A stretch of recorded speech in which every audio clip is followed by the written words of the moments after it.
วัสดีค่ะขอต้อนรับเข้าสู่ช่อง Say Do It Myself นะคะวันนี้เรานั่งอยู่กับแขกพิเศษของเรานะคะก็คือเพื่อนสมัยเรียนเภสัชด้วยกันวันนี้เขาไม่ได้มาช่วยเราทำ DIY Project นะคะแต่ว่าเขาจะมาบอกเล่าประสบการณ์ของการเป็นเภสัชกรที่อเมริกาค่ะขอต้อนรับนุ้ยค่ะสวัสดีค่ะสวัสดีค่ะขอบคุณมากเลยขอบคุณกันมากที่แบบว่าให้โอกาสเราได้มาเยี่ยมที่บ้านมาทานข้าวด้วยกันตื่นเต้นมากไม่ได้เจอนุ้ยนานมากๆนะเอาแหละเดี๋ยวมาเริ่มกันเลยดีกว่าเดี๋ยวให้นุ้ยแนะนำตัวเองก่อนว่าตอนนี้ทำอะไรอยู่ยังไงก็ชื่อนุ้ยนะคะตอนนี้เพิ่งฝึกงานเสร็จแล้วก็กำลังเตรียมสอบใบประกอบของที่รัฐอยู่ค่ะแล้วอะไรเป็นแรงบันดาลใจให้นุ้ยเนี่ยอยากมาเป็นเภสัชกรที่อเมริกาก็คือเริ่มแรกเลยเนื่องจากว่าเราจบมาเนาะปี2013ใช่ปะแล้วเราก็ทำงานที่ไทยเสร็จแล้วพอเรามีโอกาสแต่งงานมาอยู่ต่างประเทศปุ๊บเราก็ไม่อยากจะทิ้งความรู้เดิมก็เลยคิดว่าโอเคงั้นลองดูสักตั้งละกันเราลองมาสอบเป็นเภสัชดูเพราะว่าเท่าที่หาข้อมูลมามีเภสัชต่างชาติที่เข้ามาสอบในอเมริกาเนี่ยปีละเป็นพันเป็นหมื่นคนเลยเหมือนกันว้าวทีนี้เราก็แบบในเมื่อคนต่างชาติทำได้ทำไมคนไทยเราจะทำไม่ได้เนาะเราก็เลยแบบลองหาข้อมูลแล้วก็เริ่มดำเนินการเดินเรื่องว่าเราจะต้องเตรียมเอกสารอะไรบ้างอ่านหนังสืออะไรบ้างแล้วต้องแบบไปสเต็ปทางไหนต่อเพื่อที่เราต้องวางแผนเอาไว้เพื่อที่ว่าเราจะได้รู้ว่าเราจะต้องเดินสเต็ปต่อไปยังไงจะได้ไม่หลงทางไม่เคว้งอะไรอย่างนี้แล้วขั้นตอนเนาะของการที่จะมาเป็นเภสัชที่เนี่ยคือจากที่นุ้ยบอกเราคร่าวๆเนาะมันจะมี4ขั้นตอนหลักๆก็คือขั้นตอนแรกก็คือขั้นตอนการสมัครสอบขั้นตอนที่2ก็คือการสอบความรู้พื้นฐานที่แยกออกเป็นสอบภาษาอังกฤษแล้วก็สอบเหมือนความรู้พื้นฐานเกี่ยวกับเภสัชเบื้องต้นเนาะแล้วก็ขั้นที่3ก็คือการฝึกงานขั้นที่4ก็คือการสอบใบประกอบแล้วก็สอบกฎหมายประจำรัฐใช่แล้วอย่างเงี้ยให้นุ้ยเล่าคร่าวๆได้ไหมว่าแต่ละขั้นเนี่ยเราเตรียมตัวยังไงแล้วก็เราใช้เวลานานแค่ไหนกับแต่ละครั้งก็คือเริ่มแรกเลยเนี่ยตอนที่เรามาสอบตอนปี2017ก็คือเราเริ่มจากส่งเอกสารก่อนส่งเอกสารไปที่ NABP ก็คือเป็นอารมณ์แบบว่าสภาเภสัชของอเมริกาทั่วประเทศอเมริกาค่ะแล้วส่งเอกสารเข้าไปปุ๊บจนรอว่าเราชื่อเราอยู่ในระบบแล้วเนี่ยเราถึงค่อยเริ่มทำการสมัครสอบแต่เมื่อปีที่แล้วนี่เองทาง NABP ได้เปลี่ยนข้อกำหนดใหม่จากเดิมที่ว่าเราสอบความรู้พื้นฐานก่อนซึ่งเราจะเรียกข้อสอบชุดนี้ว่า FPG เปลี่ยนกฎว่าจากสอบ FPG แล้วค่อยมาสอบวัดความรู้ภาษาอังกฤษหรือ TOEFL เนี่ยเหลือแค่คุณต้องสอบ TOEFL ให้ผ่านก่อนถึงมีสิทธิ์ที่จะนั่งสอบ FPG ต่อไปเพราะฉะนั้นแล้วเนี่ยจุดที่ยากที่คนเขาจะติดกันเยอะเนี่ยก็คือตรงข้อสอบ TOEFL เนี่ยแหละค่ะแล้วมันมีข้อกำหนดเพิ่มเติมว่า TOEFL ที่คุณจะสอบเนี่ยจะต้องเป็นคะแนนที่มาจาก US Territory เท่านั้นก็คือคุณต้องบินมาสอบที่อเมริกาเท่านั้นหรือไปรัฐกวมซึ่งอยู่นอกอเมริกาแต่ยังถือว่าเป็น US Territory อยู่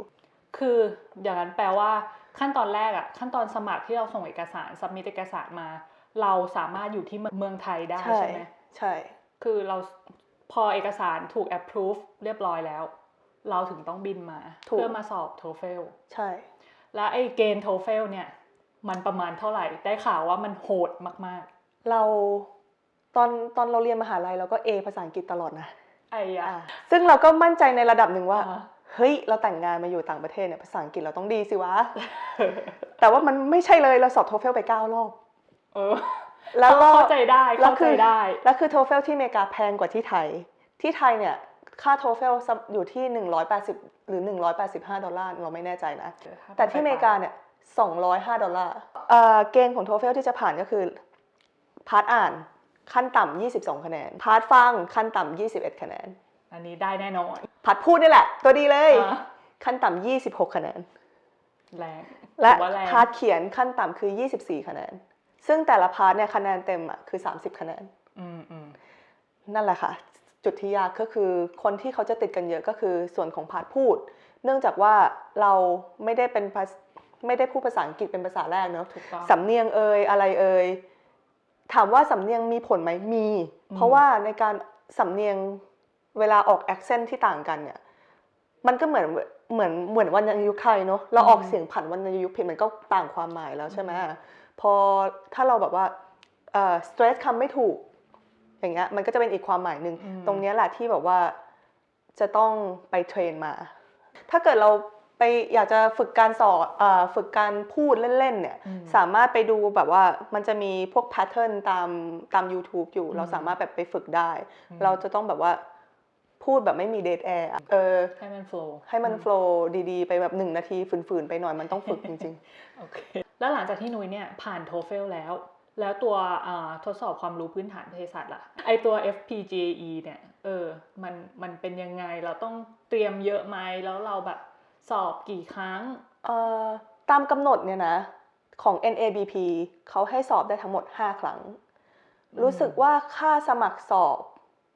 รวมกับค่าสอบเราจ่ายไปถ้าจำไม่ผิดคือ $1,200 แต่ว่าคือถ้าเกิดคุณผ่านการสอบใบประกอบที่ไทยมาแล้วอะตรงเนี้ยไม่ยากเลยมันเป็นข้อสอบที่แบบโดสยาก็ไม่ต้องจำโอเคมันเป็นข้อสอบที่ว่าพื้นฐานมากๆสำหรับคนที่จบเภสัชมาแล้วสอบใบประกอบมาเรียบร้อยแล้วเราใช้เวลาเตรียมตัวในการอ่านหนังสือนะอยู่ประมาณ2 เดือน2 เดือนแบบอ่าน full time นะโอเคก็คือ8 ชั่วโมงถึง10 ชั่วโมงต่อวันอะไรอย่างเงี้ยเลยประมาณ 4-5 ชั่วโมงโอเคพาร์ทไทม์อันนั้นพาร์ทไทม์เหรอโอเคก็อย่างนั้นแหละก็แบบว่านอนให้เต็มอิ่มแล้วก็ตื่นมาอ่านทำจิตใจให้ผ่อนใสใช่ก็หนังสือมันก็จะมีหนังสือที่เขาแนะนำอยู่เดี๋ยวเกินจะแนบลิงก์ไว้ให้แต่จุดที่ยากของไอ้ข้อสอบชุดนี้ก็คือพาร์ทของอารมณ์แบบเหมือนข้อกฎหมายทั่วไปอารมณ์แบบข้อกำหนดอย.อะไรอย่างนั้นอะถ้าเทียบกับที่ไทยนะของที่อเมริกาอย่างเช่นว่ามันจะมีประกันสุขภาพประกันสังคมสิทธิการรักษาอะไรอย่างเงี้ยที่เราอาจจะต้องจำเพิ่มขึ้นมานิดนึงโอเคทีนี้ขั้นสมัครผ่านและขั้นสอบความรู้พื้นฐานผ่านแล้วขั้นที่3ก็คือ internship ฝึกงานเนาะก็total กี่ชั่วโมงมันแล้วแต่รัฐอันนี้ต้องไปดูว่าเราอยากจะไปอยู่รัฐไหนแต่ละรัฐจะมีข้อกำหนดที่ต่างกันว่าบางรัฐ 1,000 ชั่วโมงบางรัฐ 1,200 ชั่วโมงบางรัฐ 1,500 ชั่วโมงซึ่งมันจะมีข้อกำหนดยิบย่อยลงไปอีกอย่างเช่นว่า 1,500 ชั่วโมงคุณจะต้องทำงานร้านขายยาขั้นต่ำเนี่ย900 ชั่วโมงนะแล้วก็ทำโรงพยาบาลเนี่ยไม่เกิน600 ชั่วโมงอันนี้คือข้อกำหนดของแคลิฟอร์เนียที่ฝึกงานมาส่วนข้อกำหนดของรัฐอื่นเราไม่มีความรู้อันนี้เดี๋ยวเราจะให้เกินแนบลิงก์ไปให้ดูคร่าวๆได้การฝึกงานเนี่ยแล้วเราจะไปหาแหล่งฝึกงานเนี่ยคือทางรัฐเขาหาให้เราหรือว่าเราต้องหาเองเราหาเองอันนี้บอกเลยว่าที่พี่บูมเคยทำมาไว้เรื่องของการเขียนเรซูเม่ตรงนั้นอะใช้ได้เลยเพราะว่าการเขียนเรซูเม่กับ cover letter เป็นสิ่งที่สำคัญมากในอเมริกาเขียนให้ดีเขียนให้ชัดเจนแล้วก็กระชับเนาะรวบรัดตรงนั้นอะคือเป็นใบเบิกทางให้เราแล้วก็ถ้าคุณไม่มั่นใจในตัวภาษาที่ใช้เขียนหรือทำเรซูเม่สามารถไปจ้างเขาได้จ้างโปรเฟชชั่นอลได้เนาะตรงนั้นอาจจะช่วยได้เยอะกว่าคือราคามันก็ไม่ได้แพงมากเท่าไหร่เนาะ$5 $10 $15อะไรประมาณนี้เองแล้วก็ส่วนที่เรื่องของการหาแหล่งฝึกงานเนี่ยหาเอง หาเองอย่างแรงขั้นตอนเวลาเราหาแรงฝึกงานเตรียมเรซูเม่ให้พร้อม cover letter ให้พร้อมของเราเตรียมเสร็จแล้วปุ๊บก็คือใส่แฟ้มดีๆเลยไปซื้อแฟ้มแบบแฟ้มดีๆแฟ้มหรูมากทำเวอร์วังเอาไว้ก่อนแล้วก็หาข้อมูลว่าร้านขายยาอิสระมีที่ไหนบ้างคือมันที่ร้านขายยาที่อเมริกาจะมีร้านเชน Big Chain Pharmacy พวก CVS Walgreens Rite Aid ตรงนี้ไม่ต้องหวัง เขารับมันเหมือนเภสัชที่ไทยที่แบบว่ามีคอนแทคกับทางมหาลัยซึ่งเขาก็จะรับแต่คนนักเรียนของเขามาจากแหล่งเดิมๆใช่ทำคอนแทคกันแล้วเราก็เลยแบบว่าตรงนั้นไม่หวังละเราก็เลยไปดูร้านยาอิสระก็คือเหมือนแบบที่เภสัชมาเปิดร้านเองโดยที่แบบไม่ได้พึ่งแบรนด์ CVS หรือ Walgreens อะไรพวกนี้เราค่อนข้างยากเนาะ แบบ เราเยลเอา อืมอืมอืม เยลเยลเอามาก็คือแบบเหมือนเสิร์ชหาเอาว่าแอเรียที่เราสนใจว่าเราจะไปฝึกงานเนี่ยมีร้านยาอิสระร้านไหนบ้างเราก็ไปดูที่แบบรีวิวดีๆหน่อยเนาะทีนี้เราก็หาแล้วเราก็ลิสต์ออกมาว่าเราจะเดินเข้าไปที่ไหนบ้างก็นะฮิวเรซูเม่แล้วก็เดินเข้าไปเลย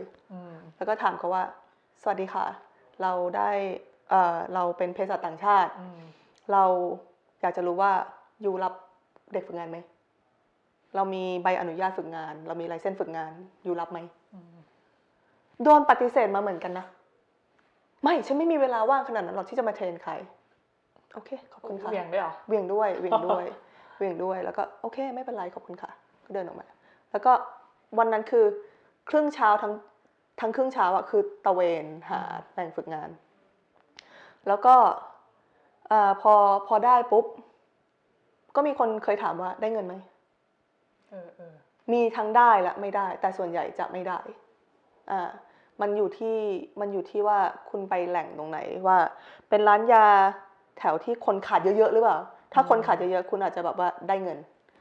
แต่ถ้าเกิดคนไม่ขาดเราไปของานเขาเองเราก็ต้องแบบเอาแค่เก็บชั่วโมงไปเฉยๆแล้วก็ทำอย่างเดียวกันกับโรงพยาบาลเหมือนกันอันไหนหายากกว่าแล้วโรงพยาบาลเราได้ยินมาว่ามีคนที่ฝึกงานร้านยาเสร็จหาโรงพยาบาลไม่ได้จนใบอนุญาตฝึกงานหมดอายุสุดท้ายไปต่อไม่ได้เท่าไหร่ใบอนุญาตฝึกงานปีครึ่ง2 ปีมั้งคือเหมือนภายใน1 ปีเนี่ยต้องหาแหล่งฝึกได้แล้วถ้าไม่ได้นี่แบบมันก็ไม่จบอะเนาะไม่จบใช่แล้วถ้าเกิดเราทำไม่จบเราต้องเริ่มนับหนึ่งใหม่เลยปะหรือว่าเหมือนจะต้องทำเรื่องไปขอว่าเราขอเพิ่มเวลาของใบอนุญาตต่อเวลาใบอนุญาตขึ้นมาโอเคคือเขาก็ยังให้โอกาสอยู่ใช่ทีนี้ประสบการณ์ในการฝึกงานอะเราจะบอกว่าถ้าเจอแหล่งฝึกงานที่ไม่ดีอย่าทนเพราะเราเจอประสบการณ์แหล่งฝึกงานที่ไม่ดีมาเป็นแบบว่าคนฝึกงานเขาพูดจาไม่ดีพูดจาไปในเชิงลบหลายอย่างมากในเชิงลบตัวเราหรือว่าเกี่ยวกับลูกค้าเกี่ยวกับเพศสภาพดูถูกผู้หญิงเป็นลักษณะนั้นแล้วก็มีคำหยาบคายหลายอย่างเราโดนตวาดใส่เราโดนตะคอกใส่เราเจออย่างนั้นเลยแล้วเราทนไม่ไหวแล้วจนสุดท้ายเราบอกว่าเราทำเราก็ทำฟรีถูกปะเสียสุขภาพจิตแล้วเสียสุขภาพจิตคือเราลาออกเลยอะไรหลายๆอย่างที่เขาทำเรารู้สึกว่ามันไม่ถูกต้องคือร้านยาที่เราไปทำร้านเนี้ยมันเป็นร้านยาที่ทำ compounding ก็คือทำตำรับยาในร้านได้เลยอย่างเช่นทำยาครีมร้านที่เราไปเนี่ยเขาไม่ได้ทำตามข้อกำหนดของ USP ไงเขาทำเหมือนแบบเขาอยากจะทำอะไรเขาก็ทำเขาใช้ฟองน้ำล้างเครื่องแก้วเป็นฟองน้ำอันเดียวกับที่เขาใช้ล้างจานอาหารของเขาเราก็เลยแบบทุกสิ่งทุกอย่างมันไม่ใช่เราไม่สามารถอยู่ได้กับแวดล้อมแบบนี้เราคิดว่าเรากลัวว่ามันจะหล่อหลอมให้เรากลายเป็นเภสัชกรที่ไม่ดีในอนาคตเรียนเอติกมานะมากเราก็เลยออกแล้วก็หาใหม่แต่ว่าก็โชคดีเนาะโชคดีหลังจากนั้นก็แบบว่าเจอแต่ที่ฝึกงานดีดีเลยแล้วก็แต่ตอนนี้นุ้ยฝึกงานเรียบร้อยเนาะ1,500 ชั่วโมงห้ามขาดแต่เกินได้แต่ว่าพอตรงนี้เสร็จแล้วขั้นตอนต่อไปก็คือขั้นตอนการสอบไลเซนส์ซึ่งนุ้ยเนี่ยก็เดี๋ยวจะต้องไปสู่ขั้นตอนนั้นแล้วทีนี้ขั้นตอนเนี้ยมันจะแบบ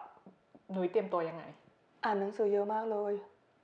คือมันไม่เหมือนสอบตอนแรกแล้วใช่ไหมไม่เหมือนแล้วไม่เหมือนอย่างตอนแรกมันเหมือนแบบทั่วไปเนาะแบบว่ากลุ่มยาคืออะไรมีผลข้างเคียงยังไงจบแต่พอมาเป็นสอบใบประกอบของที่รัฐเนี่ยมันจะไปทางคลินิกเยอะเป็นแบบว่าทางโรงพยาบาลดูผลเลือดดูค่าแลบดูโรคร่วมดูว่าเราจะยาไหนในใบสั่งยาที่ควรเอาออกมีอะไรที่แบบว่ายาซ้ำกันแล้วไป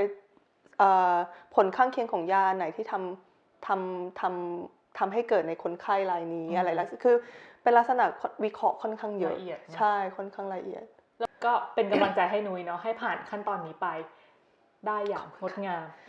เดี๋ยวให้ถ้าเกิดนุ้ยผ่านแล้วเดี๋ยวให้นุ้ยมาแชร์อีกรอบดีกว่าว่าแบบ ได้เลย ยังไงเนี่ยขั้นตอนที่พูดมาเนี่ย4ขั้นตอนใช่ไหมขั้นตอนไหน ยากแบบยากจนประทับใจมากที่สุด โอ้โห ยากจนแบบว่า โทเฟลนี่แหละ จดจ โทเฟล ำ ภาษาอังกฤษเลยเพราะว่าไอ้ตรงเนี้ยหินสุดแล้ว9 รอบเราใช้เวลาไปปีกว่า แล้วก็อีกจุดที่ยากก็คือเรื่องตอนฝึกงาน พอเราไปฝึกงานแล้วจับยาอะไรอย่างเงี้ยใช่ปะมันก็แบบขาข้างนึงอยู่ในคุกอะเราตอนทำงานที่โรงพยาบาลอะมันจะเรานับยาพลาดมันเป็นยากลุ่มควบคุมที่จะต้องแบบว่าเป๊ะทุกสิ่งอย่างว่าจำนวนเม็ดที่เหลืออยู่เหลือเท่าไหร่กับจำนวนที่ใช้ไปเหลือเท่าไหร่คือมันจะต้องเป๊ะทุกอย่างแล้วเรานับผิดพอนับผิดไม่พอผลของคอมพิวเตอร์หลังจากที่นับผิดปุ๊บมันไปรายงานให้หัวหน้ารู้แล้วตอนนั้นเราเพิ่งไปทำงานได้แค่2 อาทิตย์ในโรงพยาบาลพอไปรายงานปุ๊บเขาถือใบเข้ามาเมื่อกี้ใครเป็นคนนับแล้วคือห้องยาวุ่นวายกันหมดเลยว่าหายาที่หายเพราะว่าเรานับหายไป2 เม็ดปรากฏไม่ได้หายเรานับผิดเขาไปค้นดูประวัติ6 เดือนย้อนหลังเพื่อมาดูแล้วก็สุดท้ายไม่ใช่อะไรหรอกเรานับผิดขอโทษที่ทำให้วุ่นวายขอโทษที่ทำให้วุ่นวายคือ10 กว่าชีวิตในห้องยาวุ่นวายเพราะเราคนเดียวจริง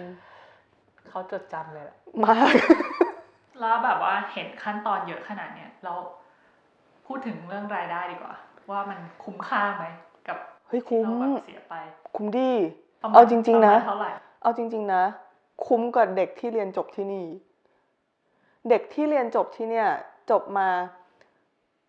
ถ้าภาษาไทยเหมือนอารมณ์หนี้กยศเข้าใจติดกันเป็นแสนเป็นล้านเลยนะแต่ว่าคุณเป็นเภสัชต่างชาติมาอยู่ที่เนี่ยถึงแม้อะไรหลายๆอย่างขั้นตอนการสอบอะไรเนี่ยมันอาจจะดูแพงเทียบไม่ได้กับหนี้กยศที่นักเรียนที่เนี่ยเขาต้องแบกรับหลังจากที่เขาเรียนจบถ้าขั้นต่ำตอนนี้รู้สึกว่าเภสัชที่เนี่ยจะทำรายได้อยู่ปีละ100,000 เหรียญอันนั้นคือขั้นต่ำเริ่มต้นแล้วที่หนุ่ยเล่ามาทั้งหมดเนี่ยคือเวลาส่วนใหญ่กว่าที่จะได้เป็นเภสัชเนี่ยเราต้องใช้เวลาอยู่ที่อเมริกาเพราะฉะนั้นเรื่องวีซ่าเนี่ยคนที่ใช้วีซ่าอะไรบ้างที่จะมีโอกาสมาเดินเส้นทางเนี่ยถ้าเรื่องของการตอนมาสอบเตรียมเอกสารส่งเอกสารไปที่ NABP อยู่ไทยได้แต่พอตอนมาสอบเนี่ยถือวีซ่าท่องเที่ยวมาสอบได้โอเคสอบ TOEFL กับสอบ FPGE ถือวีซ่าท่องเที่ยวมาสอบได้แต่ถึงหลังจากนั้นแล้วเนี่ยจะต้องมีวีซ่าที่มันสามารถออกใบอนุญาตทำงานได้เป็นต้นว่าวีซ่านักเรียน F1 เพราะว่าการที่จะสมัครInter License มันจะต้องมีให้เขียนเลขประกันสังคมหรือที่เราเรียกว่า SSN ตรงนี้มันจะต้องใส่เลขลงไปเพื่อที่เขาจะสามารถดูประวัติย้อนหลังของเราได้ทำ background check แต่ถามว่าแล้วคุณมาวีซ่านักเรียนคุณจะสามารถมีได้ไหมมีได้เพราะว่าแทนที่จะใช้ SSN จะใช้เลขใช้ ITIN แทนก็ในช่วงพอได้ F1 แล้วได้ ITIN มาอะไรอย่างเงี้ยมันพอที่จะฝึกงานเสร็จอะไรเสร็จแล้วหลังจากนั้นก็ดูว่าเขาจะถ้าต้องการอยู่ที่นี่ต่อจะมีร้านยาบางร้านที่ขาดคนมากๆเขาจะสามารถแบบยื่นขอเป็นสปอนเซอร์วีซ่าให้เราได้อย่างนี้ก็ว่ากันต่อไปโอเคเอาล่ะก็คือโอกาสอันเนี้ยกับการที่จะได้มาเป็นเภสัชที่อเมริกาเนี่ยเอาจริงๆพูดถึงมันก็เปิดกว้างสำหรับทุกคนเนาะไม่ใช่ว่าเราจะต้องแต่งงานหรือว่ามาได้งานที่นี่เราถึงจะต้องแบบเราถึงได้สมัครเราถึงได้ฝึกงานอยากบอกทุกคนที่สนใจว่าคือคุณน่ะมีโอกาสแล้วก็ให้ขยันหาความรู้เนาะแล้วก็อดทนเอาล่ะวันนี้ก็ขอบคุณนุ้ยมากๆเลยที่มาแบ่งปันประสบการณ์เนาะให้คนที่สนใจที่อยากจะเป็นเภสัชที่อเมริกาเนี่ยได้ฟังกันแล้วก็หลังจากนี้นะคะถ้าเกิดใครมีคำถามเกี่ยวกับเภสัชกรที่อเมริกาเนี่ย ก็สามารถเม้นถามมาได้ อืม ใต้คลิป เดี๋ยวเราก็จะแบบลิงก์ไปที่นุ้ยให้ หนังสือเดี๋ยวเธอแชร์หนังสือด้วยไหมว่าแบบว่าเผื่อแบบคนสนใจจะสอบ FPGE เนี่ยเขาจะต้องหนังสืออะไรเดี๋ยว ได้ เดี๋ยวเธอแชร์ด้วย เป็น list หนังสื โอ้ โอเค thank you มากนุ้ย โอเค ขอบคุณค่ะ แล้วก็ขอให้นุ้ยโชคดีกับการเป็นเภสัชกรที่อเมริกา ไว้สวมเสื้อกาวได้เต็มตัวเมื่อไหร่เดี๋ยวอาจจะมาเซฮายอีกทีนึง โอเค ไปแล้วค่ะสวัสดีค่ะ สวัสดีค่ะ บ๊ายบาย